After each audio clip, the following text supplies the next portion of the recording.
ननद खा गई सब। श्वेता की ननद स्नेहा एक बहुत ही अल्लड़ किस्म की लड़की थी। स्नेहा की आदतें बड़ी खराब थी। नहीं नहीं बाबा, लड़कों के मामलों में नहीं, खाने पीने के मामले में। अब आप सोच रहे होंगे कि खाने पीने के मामले में क्या ही आदत खराब होगी। अब ये तो आपको कहानी देख कर ही पता चलेगा। एक दिन, बहू आज खाने में क्या बना रही है? माँ जी आज खाना बनाने का बिल्कुल मन नहीं है। आप कहो तो बाहर खाना खाने चले या फिर ऑर्डर भी कर सकते हैं, जैसा आप कहें। ऑर्डर ही कर देते हैं। ठीक है माँ जी, ऑर्डर करने में ज़्यादा टाइम नहीं लगेगा। रवि जी ऑफिस से आ जाए फिर कर देते हैं। ठीक है बहू। फिर श्वेता अपने कमरे में चली जाती है। वहीं कुछ देर बाद रवि घर आता है। क्या बात है बीवी साहिबा, आज इतनी फ्री बैठी हो? खाना बनाने का विचार नहीं है क्या? फिलहाल तो मूड बनाने का इरादा है, तो बनाओ। बाकी खाना बाहर से ऑर्डर कर लेंगे। हर समय बस मैडम का मूड बना रहता है। बताओ क्या खाओगी, ऑर्डर कर देता हूँ। आप फ्रेश हो लो, मैं ऑर्डर कर देती हूँ। माँ जी, पापा जी, स्नेहा और सुमित से भी पूछ लेती हूँ कि वो लोग क्या खाएंगे। ठीक है। कमरे से बाहर, माँ जी, पापा जी, स्नेहा, सुमित, जल्दी जल्दी सब लोग बताओ क्या खाओगे, मैं जल्दी से ऑर्डर कर देती हूँ। पापा जी सॉरी, आज खाना बनाने का बिल्कुल मन नहीं था। अरे कोई बात नहीं बेटा, तू भी तो इंसान है, मशीन थोड़ी ना। कभी कभी रेस्ट ज़रूरी होता है।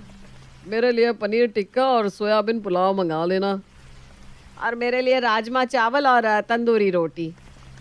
मैं तो फ्राई नूडल्स और मंचाओ सूप लूँगा। स्नेहा तुम क्या खाओगी? भाभी मेरा मूड नहीं है कुछ भी खाने का। आप सब अपने लिए ऑर्डर कर लो, मैं कुछ नहीं खाऊंगी।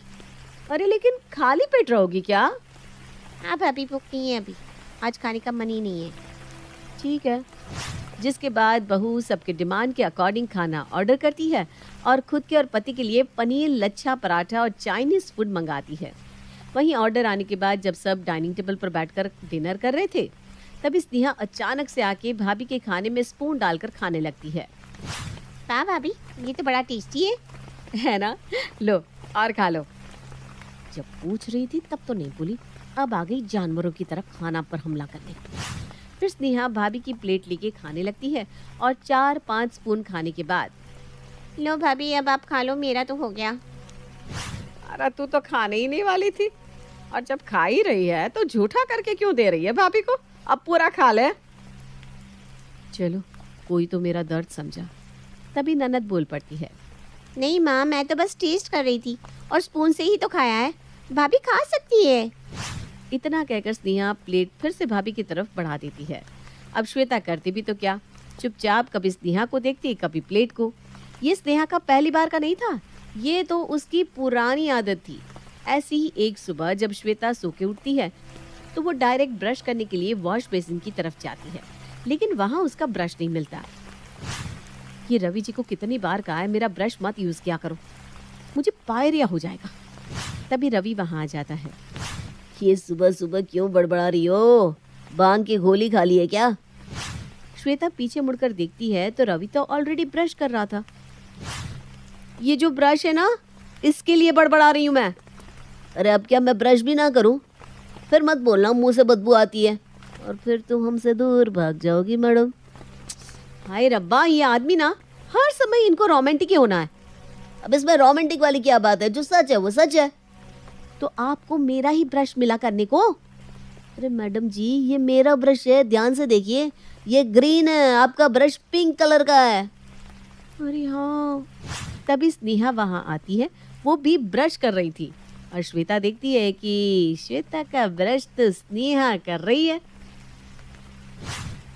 स्नेहा, तुम्हारे ब्रश को क्या हो गया? भाभी मेरा ब्रश रेड है ना, मुझे बिल्कुल पसंद नहीं है। जैसे सांड को रेड पसंद नहीं आता ना वैसे ही मुझे नहीं पसंद, इसलिए मैं आपका ब्रश कर रही हूँ। एक काम करो ना, आपको रेड कलर पसंद है ना, आप उससे ब्रश कर लो। नहीं नहीं, कोई बात नहीं ननद जी, आप ही कर लो, फिर मैं कर लूँगी।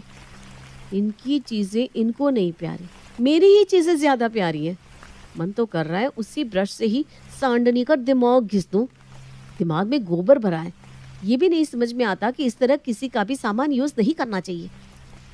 खैर, बहू तो बहू, बेटी तो बेटी, फालतू में बहू कुछ बोले और घर में विवाद हो जाए, ये सोचकर श्वेता शांत रहती है और वो नया ब्रश ले आती है। वहीं कुछ देर बाद सुमित कमरे से चिल्लाते हुए बाहर आता है। अरे क्या हुआ देवर जी, आप इतना गुस्सा क्यों हो रहे हो? गुस्सा ना हो तो क्या करूं भाभी? कितनी बार कहा है मैंने, मेरी टॉवेल कोई यूज करे, मुझे पसंद नहीं है।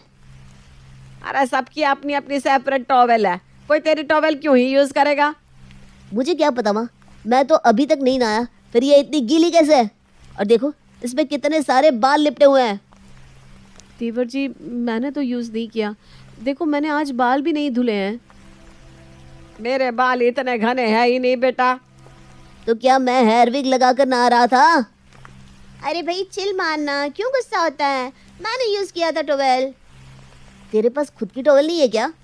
है ना, बट इसका फैब्रिक ना अजीब सा है, मुझे यूज करना ही पसंद नहीं उसे। तेरी वाली पसंद आ गई तो यूज कर ली। तू ही रख ले अब इसे। फिर सुमित टॉवेल स्नेहा के फेस पर डालकर वहां से चला जाता है। देख रही हो माँ, कितना बदतमीज हो गया है ये। हाँ देख तो रही हूँ, अब किसको क्या ही बोलूँ, कौन सा मेरे बोलने से तुम लोग मेरी सुन लेते हो। ऐसे ही स्नेहा कभी भाभी से बिना पूछे उनका कोई भी सामान उठा कर ले जाती, तो कभी भाई का ऑफिस का लैपटॉप कॉलेज वर्क के लिए ले जाती, पापा की जेब से मन चाहे पैसे ले लेती और सुमित की हर चीज पर कब्जा जमाए रहती, जो सुमित को बिल्कुल भी पसंद नहीं था। ऐसे ही एक दिन श्वेता के दोनों बच्चे बहुत जोर से रो रहे थे। स्वीटी, पिंकू, क्या हुआ बेटा, आप इतना रो क्यों रहे हो? मम्मी मम्मी बुआ हमारे चॉकलेट खा गई। चाचू ने अभी अभी हमें चॉकलेट दिलाई थी। स्नेहा क्या है ये? भाभी ये तो बच्चे हैं, सारा दिन चॉकलेट ही खाते रहते हैं। अभी मेरा मूड हो रहा था चॉकलेट खाने का तो मैंने पिंकू से ले ली। वैसे भी पूछ लो पिंकू से, मैंने छीनी नहीं है, मांगी थी। थोड़ी सी खाने को मांगी थी, पूरी खा गई ये बुआ। हाँ तो पसंद आ गई तो क्या करूँ, जो सारा दिन चॉकलेट खाते रहते हो तुम दोनों। हाँ, और स्नेहा वहां से चली जाती है। श्वेता को एक बार फिर स्नेहा की हरकत बहुत बुरी लगती है, लेकिन वो कुछ नहीं कह पाती। अब घर तो घर, बाहर भी स्नेहा ऐसा ही करने लगती है। एक दिन स्नेहा और श्वेता बाजार से लौट रही थी, तभी स्नेहा देखती है कि स्नेहा की पड़ोस की सहेली डिम्पल पानी पूरी खा रही है। स्नेहा जल्दी से जाके डिम्पल की प्लेट से पानी पूरी उठाकर खाने लगती है। अरे स्नेहा तू? हाँ कैसे है डिम्पल, पानी पूरी बहुत टेस्टी है ना। हाँ वो तो दिख ही रहा है। अरे भाभी आप क्यों खड़ी है, आप भी खा लीजिए।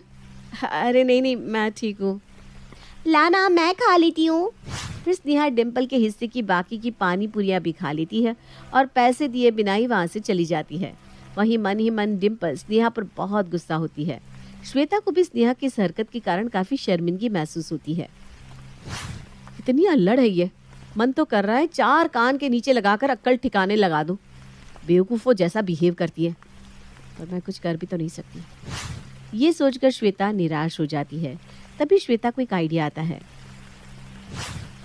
वाह, मैं कुछ तो कर सकती हूँ। इसके बाद श्वेता एक कॉल करती है। हाँ बस आप आ जाओ, हम सब आपको बहुत याद कर रहे हैं, बहुत दिन हो गए ना आपसे मिले हुए। ठीक है, थैंक यू। और फोन कट जाता है। ऐसा कौन था जिससे बहू ननद को सबक सिखाने के लिए बुला रही थी? अगली सुबह घर का डोरबेल बजता है और सामने खड़ी होती है नंदा बुआ। नमस्ते बुआ जी। खुश रहे बेटा। जिसके बाद बुआ जी घर में आती हैं और सभी बुआ का अच्छे से स्वागत करते हैं। नेहा कहाँ गई, दिखाई नहीं दे रही। मैं आ गई बुआ। ये बुआ क्या होता है? बुआ जी बोलो बेटा। जी बुआ जी। और बेटा ये क्या पहन रखा है? छोटे छोटे कपड़े, कल को किसी दूसरे के घर ब्याह कर जाओगी, ये अच्छा थोड़ी ना लगेगा। हाँ जी बुआ जी। फिर तुरंत स्नेहा कपड़े बदल कर आती है। तभी श्वेता बुआ के लिए ढेर सारा नाश्ता बना कर लाती है। समोसे, कचौड़ी, रबड़ी। वाह भाभी वाह, आज तो मजा आ जाएगा। ये बोलकर स्नेहा जल्दी से बुआ की प्लेट से एक समोसा उठाकर खाने लगती है। ले बेटा पूरा ही खा ले। नहीं तो बुआ कॉफी है। भाभी ये कोई तमीज़ है? देख रही हो आपकी बेटी को? मैं मेहमान बनकर आई हूँ यहाँ, आपके घर वालों का झूठा खाने के लिए आई हूँ क्या? अब माफ़ कर दो दीदी, स्नेहा अभी बच्ची है। 22 साल की हो गई है और बच्ची है। कल को ससुराल जाएगी तो यही हरकत रही तो बेड़ा गर्क हो जाएगा भाई। ऐसे ही अब बुआ जी स्नेहा को हर बात पर टोकने लगती है, जिससे स्नेहा तंग आ जाती है। भाभी ये देखो, ये लड़का कैसा है हमारी स्नेहा के लिए, बिल्कुल स्नेहा की तरह ही है। स्नेहा को स्नेहा की तरह ही लड़का मिल जाए तो और क्या ही चाहिए, प्रॉब्लम ही खत्म है। डन कर दीजिए दीदी रिश्ता। ये सुनकर स्नेहा सर पर हाथ रख लेती है। ना माना, मुझे मेरा जैसा रिश्ता मिल गया तो बेड़ा गर्क। तभी श्वेता स्नेहा के पास आकर धीरे से कहती है, तो ननद जी अब भी सुधर जाओ, समय है। भाभी आपके समझाने का तरीका थोड़ा कैजुअल था, प्यार से भी तो समझा सकती थी। ऐसा कौन सबक सिखाता है? प्यार से मानो तब ना, कहो तो करवा दो रिश्ता पक्का आप ही के जैसे लड़के से। ना ना भाभी। जिसके बाद स्नेहा, श्वेता और बाकी घर के लोगों से माफी मांग